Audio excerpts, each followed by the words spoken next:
everyone. Hope everyone had a great Thanksgiving holiday. Hopefully, you were able to spend a little bit of time with family and friends, eat some food, enjoy yourself a little bit.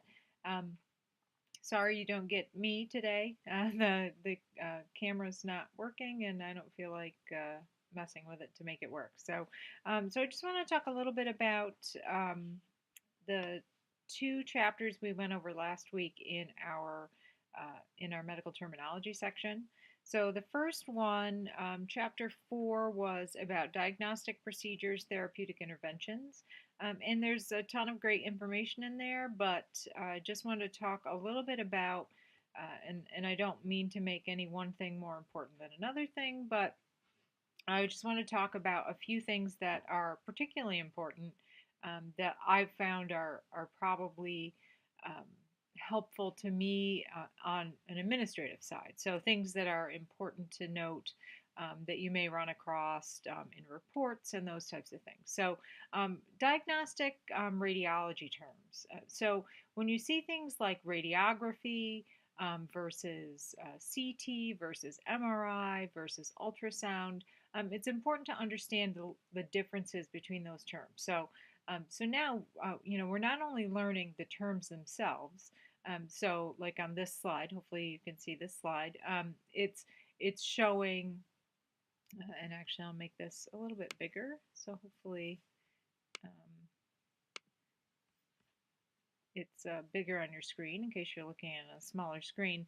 So you're not only seeing that, radio means radiant energy, and graph or graphy means to study. So it's a study to like the study or image um, based on that radiant energy. So radiography is going to typically be a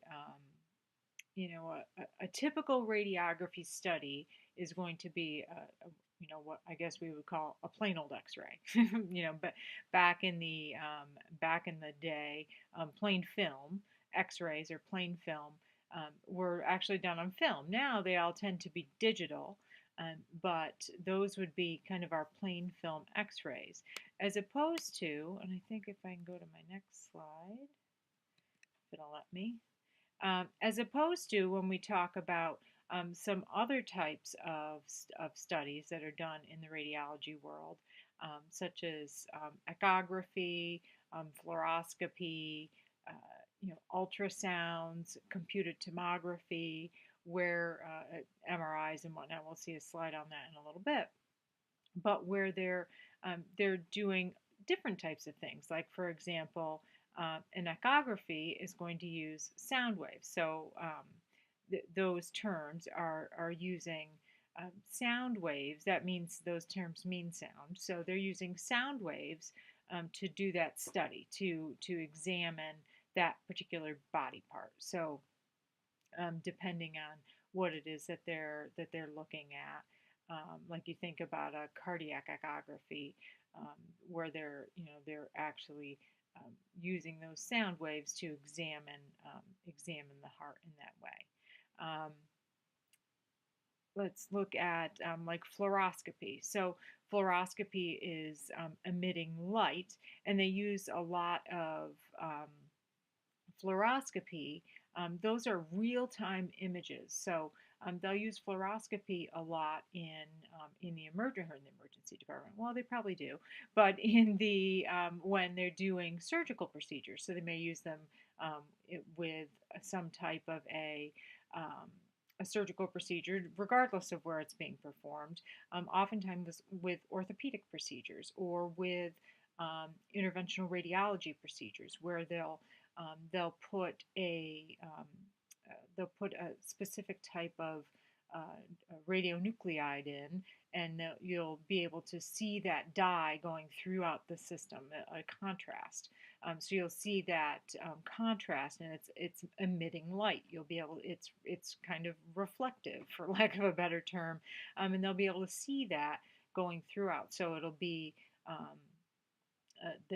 they do it so for various types of procedures, and it's kind of um, it's a specific type of real-time imaging. They're constantly taking images, one right after another, to to show what exactly is going on in those procedures. Computed tomography is another. We often you kind of the lay term is the CAT scan or a CT scan, and it's where it actually slices the tissue, not literally, but with it takes cross sections, slicing the tissue so that the radiologist can see those cross sections. So all really important things to be able to understand how those work. And throughout your text, you can see many of those different items. Obviously, other different types of images, MRI, nuclear medicine overall, so different types of radiopharmaceuticals, PET scans, positron emission tomography. So again, that tomography, so slicing, but using a different, this is positron emission as opposed to computed tomography, so different types of images. Let me skip down to get to this one slide. This section also talked about treatment. So a few important words that I wanted word roots that I wanted to bring up. The first one on this slide here, algesio, algesio, means sensitivity to pain. So when you think about anytime you go maybe to the drugstore and you grab some Advil, you grab some, actually Advil's not, it's kind of an analgesic, but it's a different type of drug. But let's say you grab some Tylenol. Tylenol is an analgesic, meaning that it decreases your pain. That's the purpose of it. So when you break that word apart, you have an, and then analgesic. So that algesio is at the end of that word root. So this is a good example of how we can break apart our words and make a determination of what they mean. So algesio means sensitivity to pain. You add that an to the front, and you're decreasing that sensitivity to pain. So something like a Tylenol is going to do that. Advil is a slightly different type of pill. It's an anti-inflammatory, so it does decrease our pain, but in a different way. A couple of the other words on here, like therapeutic, therapeuto, chemo. Chemo is chemical, obviously, and then you see like therapeuto or therapy. So you put those two together, we have chemotherapy. Now, oftentimes we think of chemotherapy as cancer treatment. It's not always cancer treatment. It can be any type of drug therapy. So we may have a patient that's going for different types of infusion therapies. Those could be considered chemotherapy as well, or pharmacotherapy, same type of thing. That's going to be a drug therapy as well. So if you see chemotherapy, don't make the assumption that it's cancer treatment. It could be something else. You sometimes need to look further into the situation. Another term that I wanted to raise on this particular one is plasto. So plast, when you see that, it's awesome. It's often going to be a repair, or typically is a repair. So when you think about plastic surgery, types of repairs, if you have maybe you have a big cut on your arm that needs a significant repair, that's going to be a plasty of some sort. So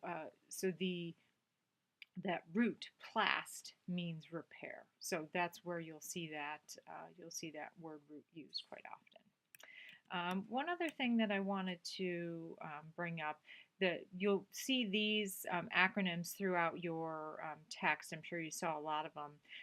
A couple of them that I wanted to make sure that were important and that you saw were this DX and SX. So DX is an acronym for diagnosis, and it's used quite often. So make sure that you're aware. DX means diagnosis. SX means symptoms. So when you see those two used, very common, just be aware of what those are. And obviously the rest of these are found throughout your text, so you can check those out, fairly straightforward. And if anyone wants a copy of these slides, let me know. I'm happy to send them over to you. They're just the slides that come with our textbook. I'm going to pop over. I got a couple slides in this other chapter that I wanted to review quick. The big thing out of chapter 5 that I wanted to go over were kind of the directional terms. So it's really important. Probably one of the things that to this day still confuses me the most is regarding directional terms, directional terminology. So it's always important that um, when you're looking at a patient, you're referencing